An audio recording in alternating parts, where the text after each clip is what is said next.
Okay, welcome everybody. I'm just going to give it a minute or two for some more people to roll in, and then we will get started.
Okay, and like we can get started.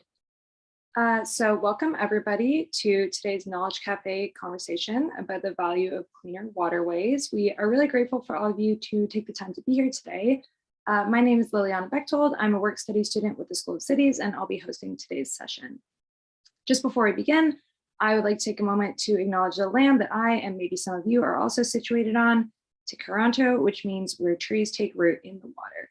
So for thousands of years, this land has been the traditional territory of the Huron-Wendat, the Seneca, and the Mississaugas of the Credit. Today, this meeting place is still home to many Indigenous people from across Turtle Island, and we're so grateful to have the opportunity to live and work on this land. Acknowledging the land is one way to express gratitude and honor to the Indigenous people who have lived and worked here historically and presently. And we at the School of Cities are committed to moving beyond acknowledgement and towards action, including Indigenous voices, perspectives, and ways of knowing in our programs and educational opportunities. So we're joined today by Professor Yue Yu, who is an assistant professor of economics in the Department of Management at the University of Toronto Scarborough, with a cross appointment to the Economic Analysis and Policy area at the Rotman School of Management. She received her PhD from Columbia University in 2020 and currently researches urban economics, economic geography, international trade, and development economics. So today she's going to speak with us about her recent research on water cleanup programs in China and these programs' effects on real estate and neighborhood revitalization. So we're going to have some time for questions at the end after the presentation. Please don't hesitate to drop your questions in the chat as they come up, and I will look through them at the end. So with that, I will hand it over to Professor Yu for her presentation. Thanks, Liliana, for this great introduction. And let me start by sharing my slides for today's presentation.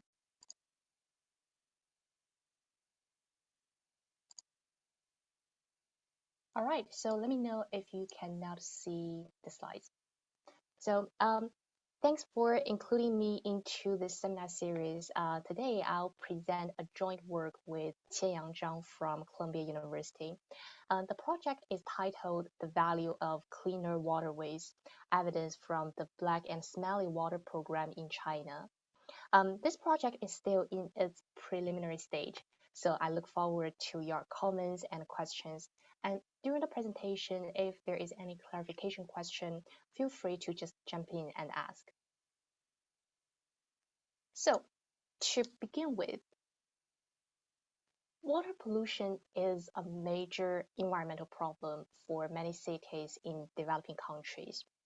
Waterways running through urbanized districts can take a large amount of pollution from multiple sources, such as residential and commercial wastewater, trash, and polluted stormwater runoff. Urban water pollution is an environmental disability. The polluted waterways can look turbid and may have unpleasant odors. severely polluted waterways can even be unsafe for human contact and even transfer infectious diseases. Therefore, residents would avoid being physically close to these polluted waterways when they choose locations for residences and recreational activities. As documented in the literature, such environmental disamenity is an important reason for neighborhood segregation and potential urban decline in the long run. Therefore, to alleviate water pollution and avoid these consequences to these neighborhoods, to these communities, billions of dollars are spent on urban water cleaning programs around the world every year. However, up to today, it's still not 100% clear to what extent by having cleaner waterways nearby, it would benefit local neighborhoods, local communities by, for example, raising local property values or boosting local businesses. This kind of question is important because for many water cleaning programs, they are funded by local residents or local governments. Therefore, it is important to know the degree of benefits from having such water cleaning programs. And to answer this type of question, we need to address two empirical challenges. The first one is an identification challenge. In many cases, water cleaning programs come together with other factors, which can also affect the targeted neighborhoods or the targeted communities, because these water cleaning programs are endogenously determined by local residents. So when these water cleaning programs happen together with other programs or other factors that would affect the development or evolution of these neighborhoods, we are unable to distinguish the effect from these water cleaning programs versus the effect from these other confounding factors. So that is the identification challenge. The second empirical challenge comes from the data challenge. To answer this type of question, we need detailed information about the market value of real estate properties if we want to study how this type of programs affect local property values. Or we need locations of business activities or locations of business creation if we want to study how this type of program will affect local business over time. In this paper, we are going to address these two empirical challenges. In particular, in this paper, we aim to answer the following question. How do cleaner waterways affect the local real estate market and business development? We are going to address the identification challenge I discussed in the previous slides by exploring this black and smelly water program in China as a natural experiment. Let me just give you a brief overview of what this national campaign does, and I'm going to give you more details once we move on to the policy section. This campaign was announced in 2015, and this campaign aims to clean these heavily polluted waterways among the 36 most developed cities by 2017. In terms of our identification strategy, we are going to use a difference in difference estimation. In particular, we'll compare the transaction value of apartments close to these cleaned waterways under the program versus those further away from these cleaned waterways before and after the program. So that is a summary of our identification strategy, and I'm going to give you more details about it once we move to the empirical analysis section. So what do we find in this paper? For today, I'm going to present two main empirical findings. First, the program mainly benefits the real estate properties within 1 mile from the cleaned waterways. In particular, we find that before the program, the market value of these properties less than 1 mile away from these eventually cleaned waterways were 10% lower. This is expected because these properties are initially closer to this environmental disamenity. And after the program turns this environmental disamenity into a new environmental amenity, apartments less than 1 mile away from these cleaned waterways have a market value appreciation by 7% based on our estimation. Next, we investigate how this program affects local business development, and we find that a variety of service business activities thrive in neighborhoods within 1 mile from the cleaned waterways. For example, we find that there is a nearly 20% increase in the number of restaurants and service retail in these neighborhoods. And this means that with this development, with this entry of new service businesses, they make these neighborhoods close to these clean waterways more convenient to live in, as more services and products are now within walking distance. And this channel that we document in this paper help contribute to the value appreciation of these neighborhoods that are close to these cleaned up waterways. So just quickly summarize our contribution and our link to the literature. Our analysis closely relates to urban economics and environmental economics, and in particular, this paper is most related to studies about the impact of water cleaning programs on the housing market. And our analysis is among the first to exploit the quasi-experimental hedonic method to establish the causal effects. For the rest of my presentation, I will first give you more details about the policy, what this policy does, what is achieved out of this policy. And then I'm going to talk about my identification strategy and our two main empirical results.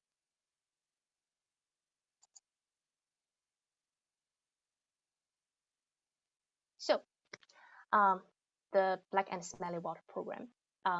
What this program does is to clean these heavily polluted waterways among the 36 most developed cities in China by the end of 2017, as I introduced in the previous slides. And what counts as heavily polluted waterways? What is heavily polluted waterway? So heavily polluted waterways refer to waterways that meet one of these four criteria. Transparency less than 25 centimeters, dissolved oxygen less than 2 milligrams per liter, oxidation reduction potential less than 50 millivolume, or ammonical nitrogen about 8 milligrams per liter. For a waterway section that meet at least one of these four criteria, it is labeled as heavily polluted waterways. In reality, these four criteria are highly correlated with each other. So if a waterway section meets one criteria, very likely it will meet the other criteria as well. And waterways that have these kind of characteristics typically look dark, have this dark color, and they generate unpleasant odors, and so that's why they are called black and smelly water in practice. And the goal of the program is to clean up waterway sections that fall into these criteria, such that after the program, none of these criteria would be met anymore for these water bodies identified as heavily polluted waterways. In our analysis, we chose 6 out of 36 cities that is under the scope of this program, because for these 6 sample cities, we observed detailed housing transaction records before the program, which is crucial for us to carry out our empirical analysis. In these 6 sample cities, in this program, more than 900 kilometers of waterways were cleaned. So I just want to show you a few maps to give you an idea of where these heavily polluted waterways are and how the waterway system look like for these 6 cities. So here, each map represents one city, represents the waterway system for one city. In each map, these red lines represent the waterways that were identified as heavily polluted waterways initially and cleaned up in the program. And the rest of the blue lines represent the rest of waterways running through these cities. So in these maps, sometimes you will also see these large blue area which represent large freshwater lakes that is outside the scope of this program. And for some coastal cities, this represents the sea area, which once again is outside the scope of this policy. So from these maps, we can find that there is rich spatial variation in terms of the location of the initial heavily polluted waterways. And for this program, the local governments are essentially responsible for carrying out this program. In particular, they will be responsible for providing funding to clean up these waterways. And they would hire engineers and specialists to examine each section waterway to determine what is the best treatment for these different sections of waterways, because depending on the source of pollutants, the type of treatment for the particular location would be different. And I want to give you a few examples of how these waterways are cleaned and how it looked like before and after the program, to give you some more concrete idea of what it's like by having this program, what these specialists and engineers did to these waterways. So the first example comes from Beijing. The left figure shows how the waterway looked like before the program. As we see from this figure, the waterway had this dark green color, and this is mainly because this section of waterway was overly enriched with minerals, which spur an excessive growth of algae. So after the program, as we see in the right figure, um, the there is visible improvement in terms of water clarity. In most cases, specialists will not only just clean up the water body, they would also upgrade the landscape along the riverbank. This is because the microecological environment, the microecological condition surrounding the water body is crucial for maintaining and clarifying the water body in the long run. As a result, in practice, they would not only just identify the source of pollutant, eliminate the source of pollutant, but they also want to make sure that the dynamics in the microenvironment is sustainable in the future. So in case there are small pollutants that enter into the water body, they can be self-dissolved. So what they did in practice is that they are going to add more plants and trees along the riverbank. Sometimes, as in this example, they would consolidate the riverbank to avoid soil erosion, things like this. And these practices turn this initial environmental disamenity into a new environmental amenity. As we see from this example, after these treatments, after the program, this place became a new and lovely spot for people to meet their friends, family, and for recreational activities. Since the program turns this initial environmental disamenity into a new environmental amenity, we would expect that residents who live nearby would benefit most from this new environmental amenity, as they can visit these places more frequently and enjoy this new and lovely environment.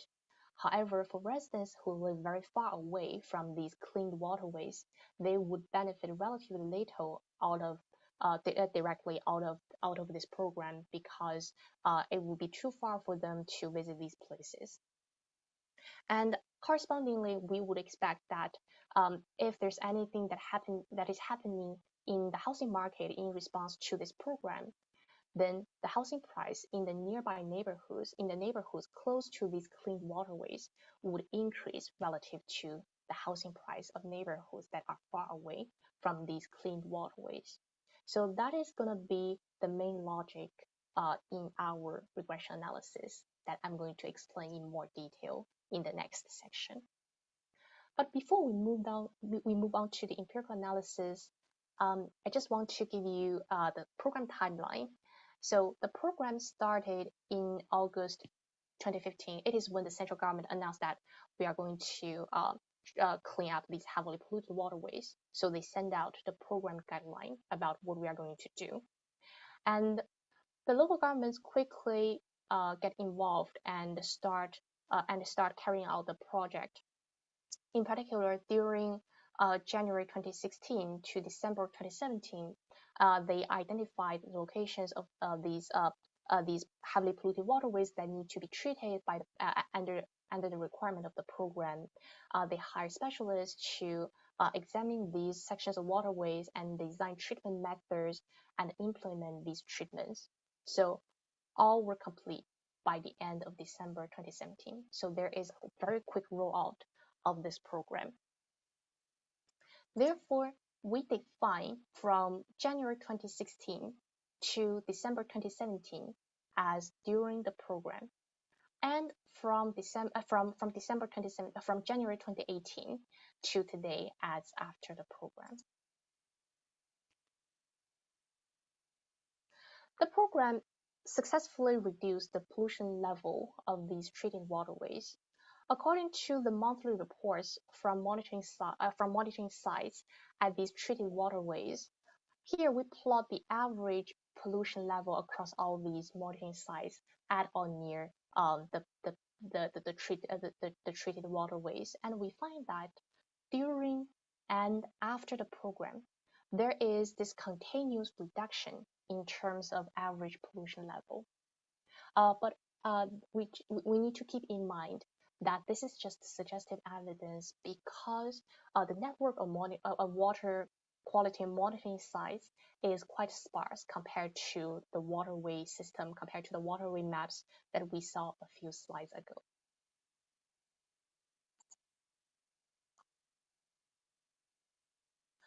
And before I move on to talk about empirical analysis, I want to quickly go over the data we use. In this analysis, we rely heavily on these transaction records of pre-owned apartments. For each record, we observe the transaction price and the street address. And for the majority of the observations, we observe detailed housing characteristics, such as floor area, building age, the floor level, so on and so forth. And we also observe the locations of the treated waterways, and we also have the population census in 2010 at neighborhood level. So this will give us some concrete idea of how different neighborhoods look like in terms of their demographic characteristics before the rollout of this program. And now let me talk about how we identify the effect of the water cleaning program on the neighborhood property values. In particular, we use a difference in difference estimator, and we essentially compare apartments less than 1 mile away from any cleaned waterways versus apartments more than 1 mile away from any cleaned waterways before, during, and after the program. So just to further illustrate our idea here I just show part of the waterway map that we saw earlier, and I only marked the waterway sections that are being cleaned by the program. This is from a region in Nanjing, and these pink lines represent the treated waterways. We first create a 1 mile buffer around these treated waterway sections, and that gave us these pink regions. And we define the pink region as the affected region and the white region as the comparison region. Correspondingly, we compare the transaction value, the market value of apartments in the pink region relative to the market value of apartments in the white region before the program, during the program, and after the program. So that's essentially what we did in this regression.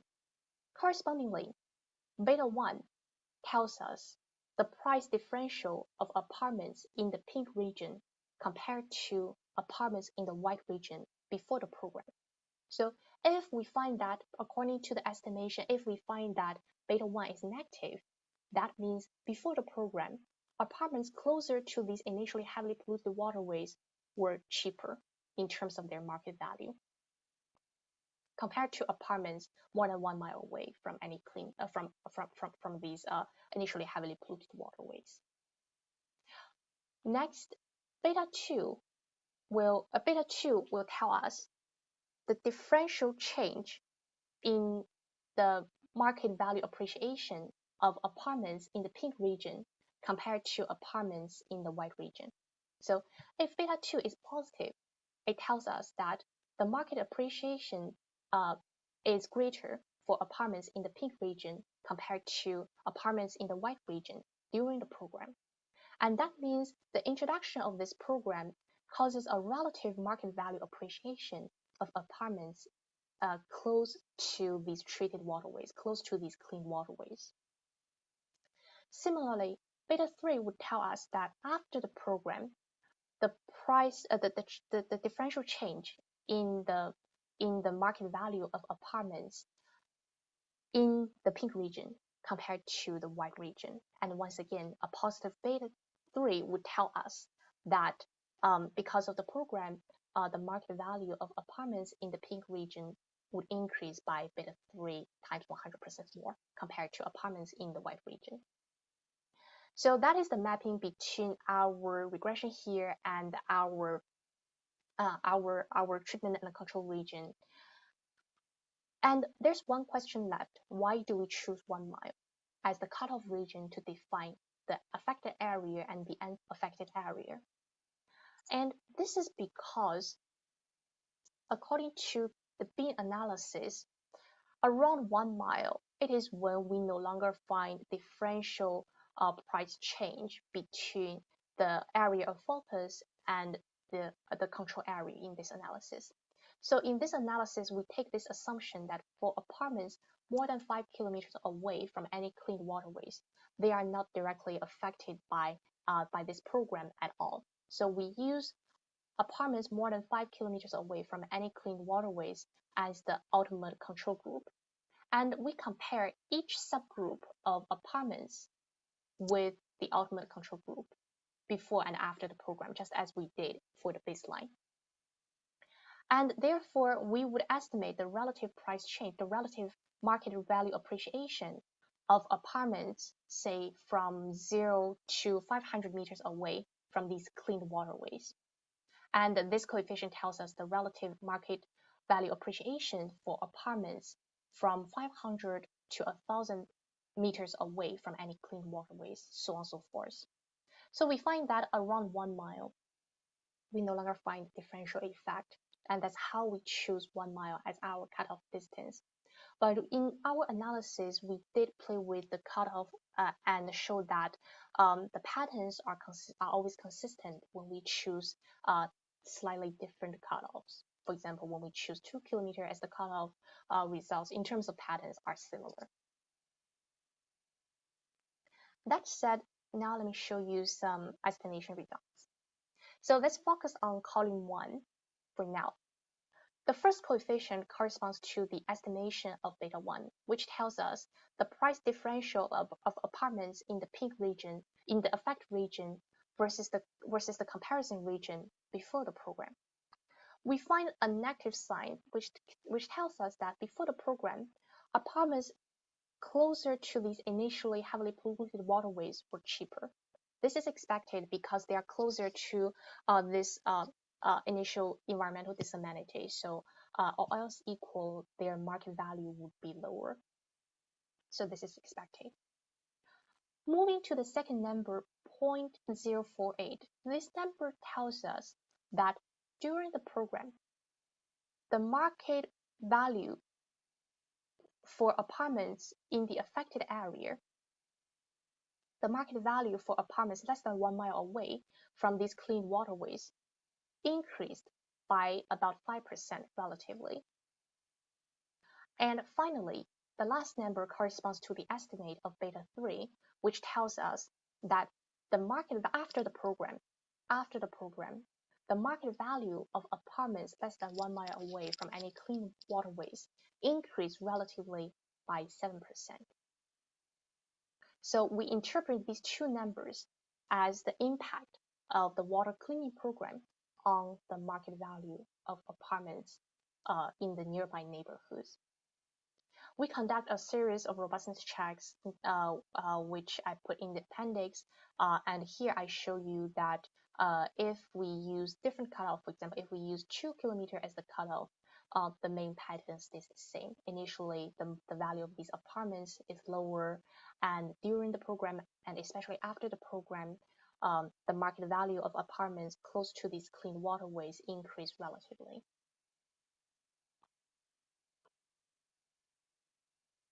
So the takeaway from this slide is that neighborhoods close to the polluted waterways were cheaper initially.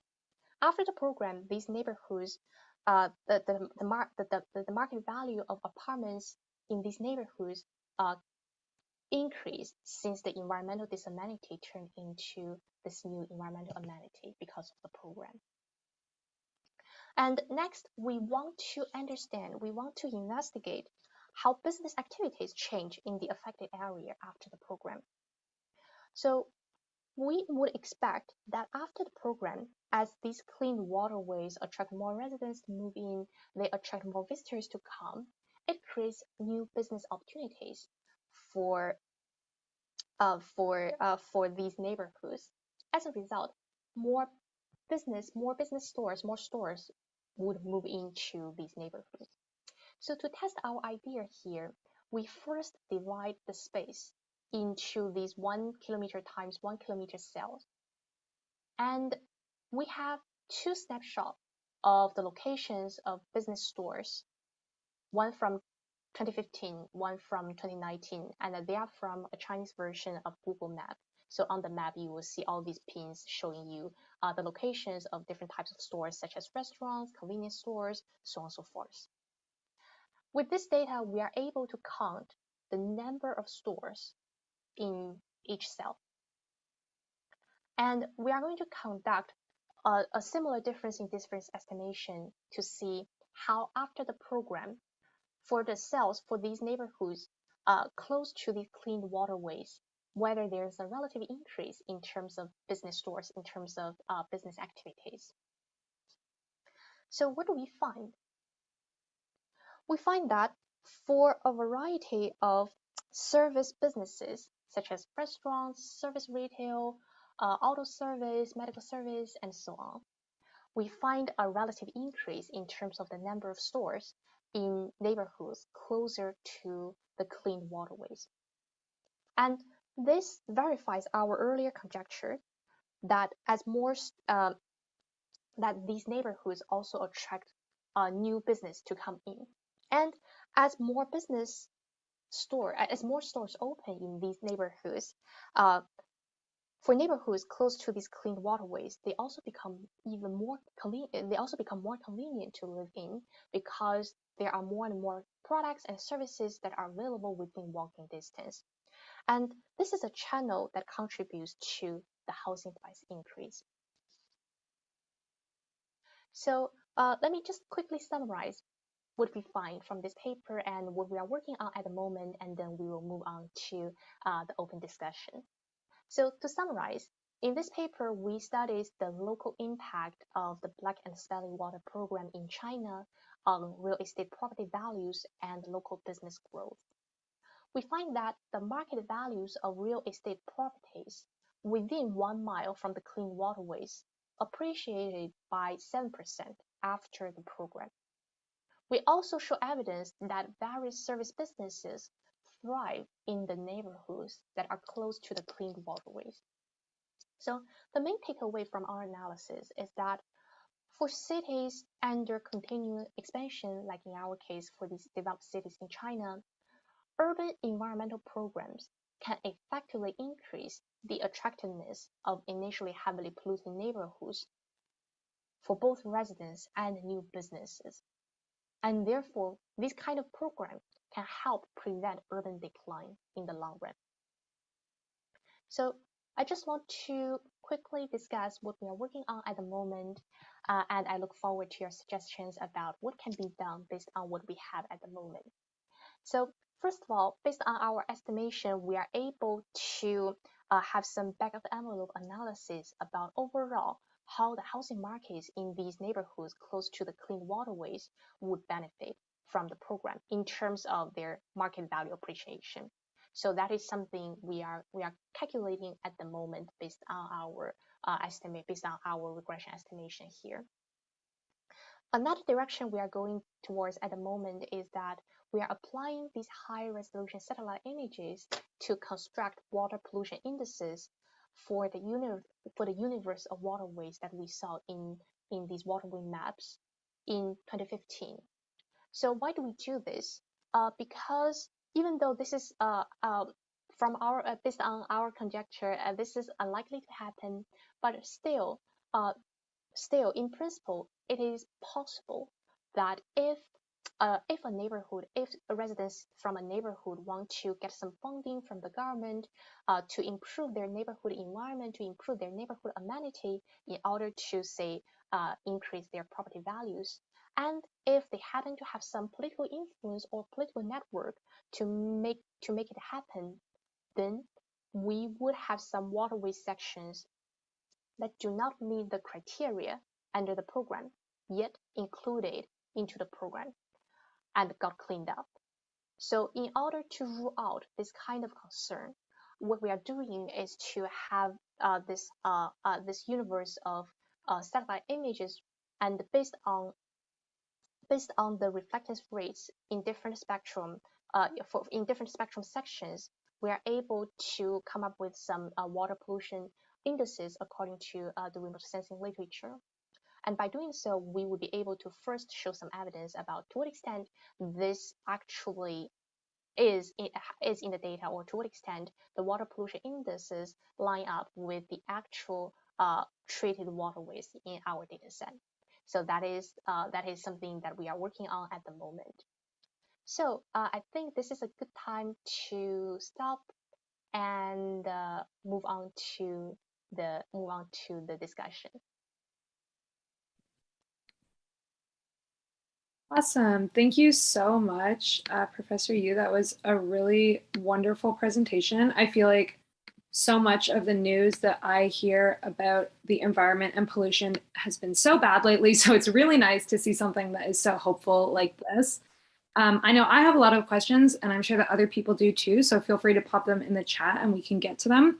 But maybe we can start with what kind of impacts, I'm really interested in hearing about what kind of impacts you've seen the rising property values and the increased business activity having on community near these sites. So sort of what's happening to the lower income residents there. Are they being forced out? Or higher income residents moved in? I would love to hear about that. So that is a great question. So first of all, I want to say this is actually a very active area in urban economics to understand the distributional effects of this kind of programs, or programs that target to improve certain neighborhoods. And so, just before giving you my answers to my thoughts on this question, I just want to say that it would be super helpful if we could observe in the data what actually happened to see something more concrete about how the distributional effect looks like. But in our case, so I think it would be helpful to classify residents into the homeowner group and the rental group. For homeowner group, according to our analysis, it's clear that for residents who own properties initially close to these heavily polluted waterways, they benefit more in terms of the market value appreciation of their properties. And if we think that for homeowners who have these property close to these initially heavily polluted areas, they are towards the lower end in terms of their wealth, just within the homeowner group. If they happen to be in towards the lower end of their wealth, then this program actually benefit more towards lower wealth group of people. So that is for the homeowners. That is what we can say based on this analysis. For renters, I think it is quite interesting, and in some sense, it is more complicated. In general, we would expect that richer renters would move in since the housing price increases, since more people want to move into these places where there are beautiful parks nearby. So in that sense, richer households, richer renters, renters with higher income definitely would be more capable of affording to live in these places. And that means for some existing residents who cannot afford to live in these places anymore, they have to move out to other places. So in general, this creates this so-called displacement effect. But to what extent displacement effect translates into welfare loss? It highly depends on the characteristics of the existing residents. It depends on where they move to. So that's why at the beginning I say it's going to be super helpful if we are able to observe, say, a panel data which we could observe individuals and their residential location choices over time, so we would know where they move to. Because if for residents who don't care, because once once some households move into these neighborhoods, they would also make their existing apartments open for new renters. So for residents who need to move out, so there is a chance that they can move to a new neighborhood that is initially good enough, but with too high price to move in, but now they are vacant, so now they are available. And in that case, um, it's possible that the welfare loss, if any, is minimal. However, if it is hard for the existing resident who need to move out because the rent price is too high, if it is hard for them to find a satisfying neighborhood, and if they have to move into a neighborhood that doesn't match with their preferences, in this case, the welfare loss for this subgroup of people, or for this subgroup of residents, can be large. And in order to quantify which type of residents like lose the most or lose the least, it depends on more like a comprehensive model in order to quantify the distributional effect. And once again, this is a very active area, and I would be interested to hear about your thoughts on it as well. Yeah, thank you. That sort of leads me into my next question, which is about what you think the long-term impacts of this kind of program might be. So if we were to come back and look at these communities that are located within the 1 mile radius, what do you think they might look like? How do you think the urban form or the social form might be changed in maybe 5 or 10 years into the future? Yeah, so this is a quite interesting question, and eventually, would have eventually, I think it depends on what we would observe in the data, say 5 years from now or 10 years from now, and I look forward to that as well. And just at this moment, based on our conjecture, I think one thing that is quite interesting is that we find the development of like new business activities, these service business stores popping up in neighborhoods close to these clean waterways. And I'm personally curious about which of these places will develop into, say, new commercial centers in the future. As we know that not all of them will become large commercial centers for sure, but I think some of them definitely have this potential to become new local commercial centers. So I think it is quite interesting from my perspective, like which location, like where these new commercial centers pop up and how it relates to the existing neighborhood characteristics. So that's my conjecture about what could happen in the next 5 or 10 years for these neighborhoods. Yeah. Something else that I was really curious about is how you might see the findings of this paper maybe translating to environmental cleanup efforts in other areas. So maybe Canada, maybe another country that you think is applicable, if you have any thoughts on that. So I think our findings can definitely speak directly to um, cities that developed very quickly in the last, say, 20, 30 years in other developing countries, because very likely they face similar situations that some existing urban neighborhoods, especially these old urban neighborhoods, face higher pollution in terms of air pollution or water pollution. And our paper shows that there is a large potential to generate economic benefits by having these, say, water cleaning program or air pollution cleaning programs. So our paper confirms that end.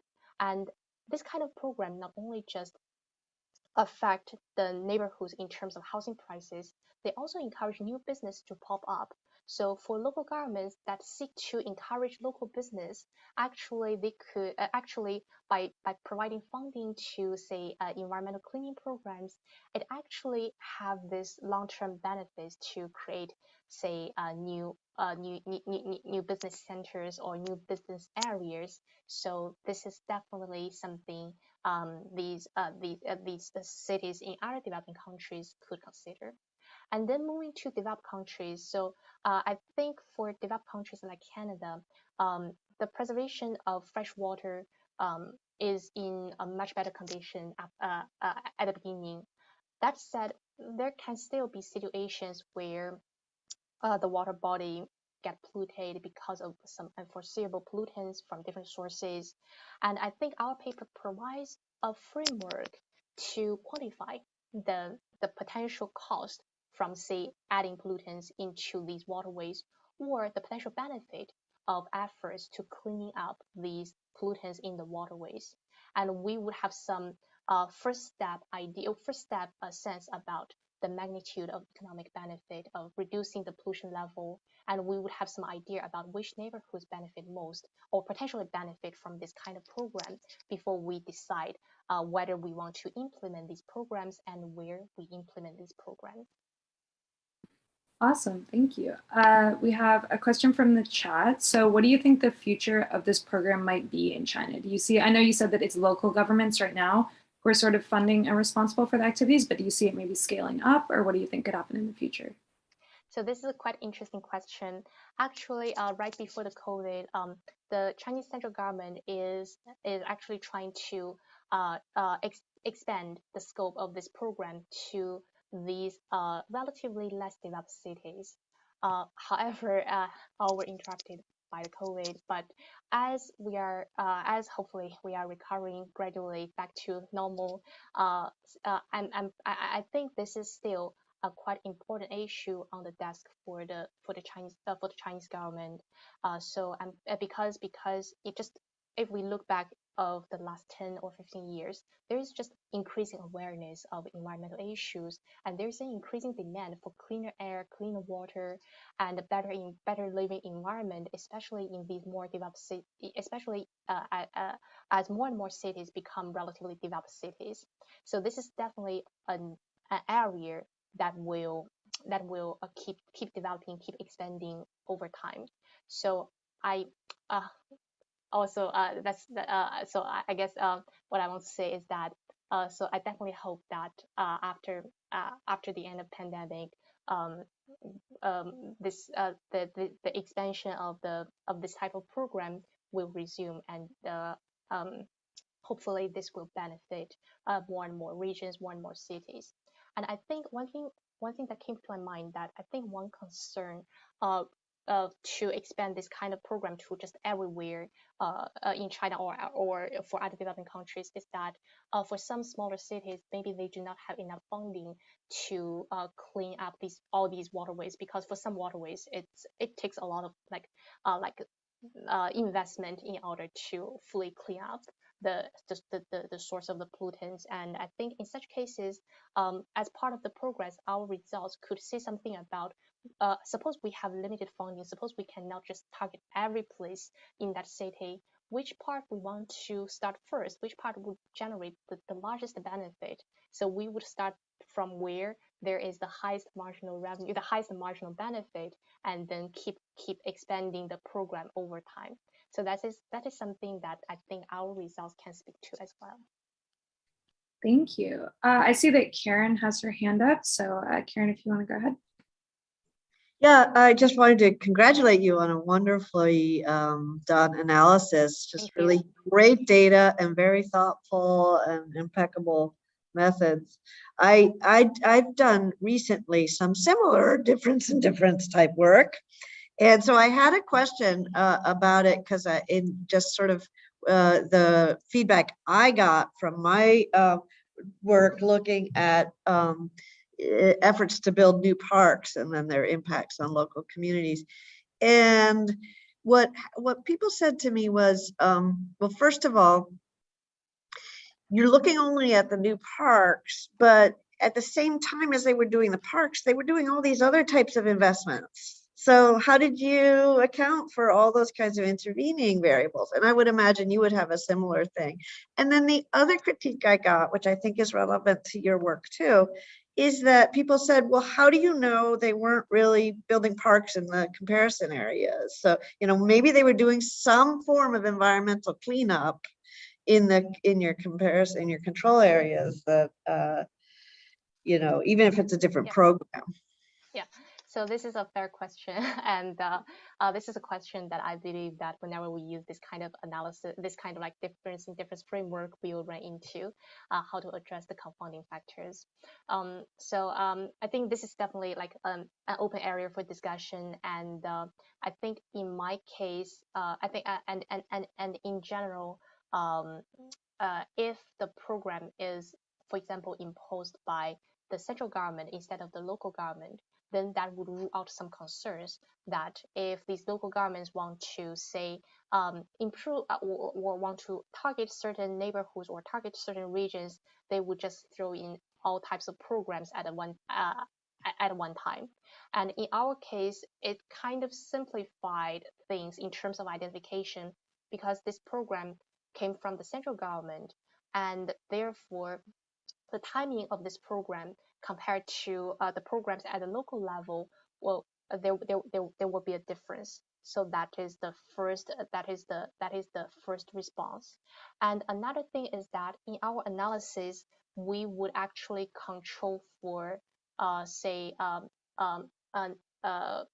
say urban district time varying effects.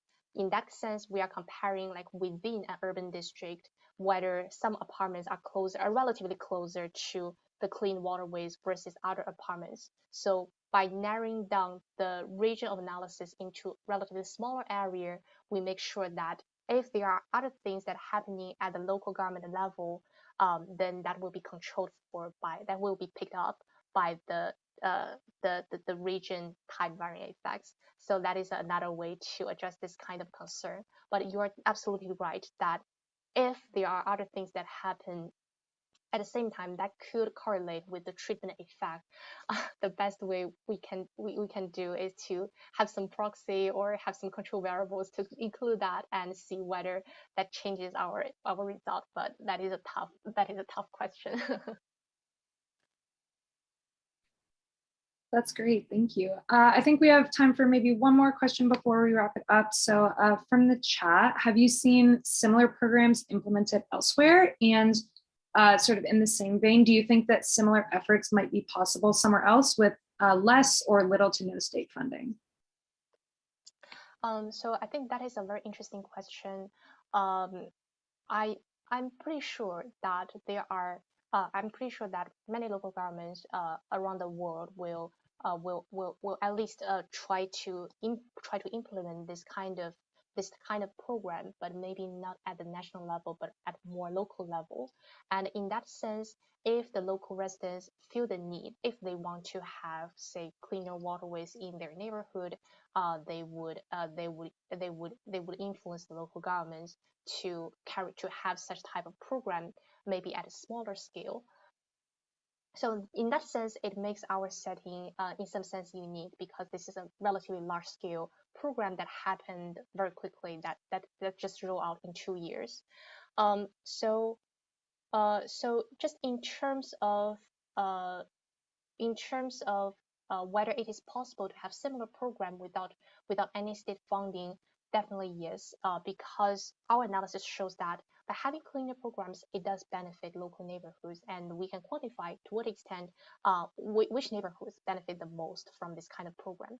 So for neighborhoods who feel that they can say they can foresee some capital gain or market value gain from this program, they can definitely communicate with the local governments and negotiate some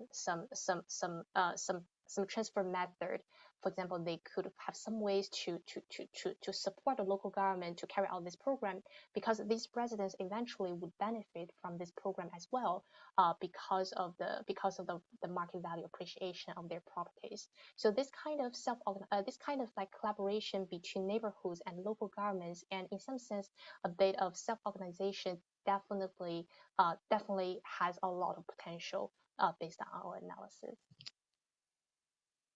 Okay, and just one final question from me is, where are you planning to go with this research in the future, and how can we stay up to date on what you do next? So you can definitely find my my research, my analysis on my personal website. And if you have any questions, or if you have any suggestions about this project, feel free to just send me an email. You can find my email on my personal website as well. And in terms of this research, so as I briefly discussed during the presentation, we are now at the moment using our analysis to quantify at the aggregate level how this program would benefit, create extra values for the housing market in China. And also we are trying to incorporate this very cool satellite image data to see whether we are able to use this data set to come up with some water pollution index measure.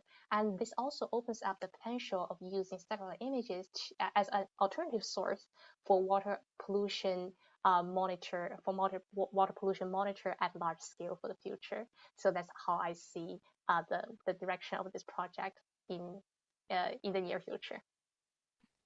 Okay, well, thank you so much. Thank you so much to Professor Yu for joining us, for sharing your expertise. That was a super, super interesting presentation.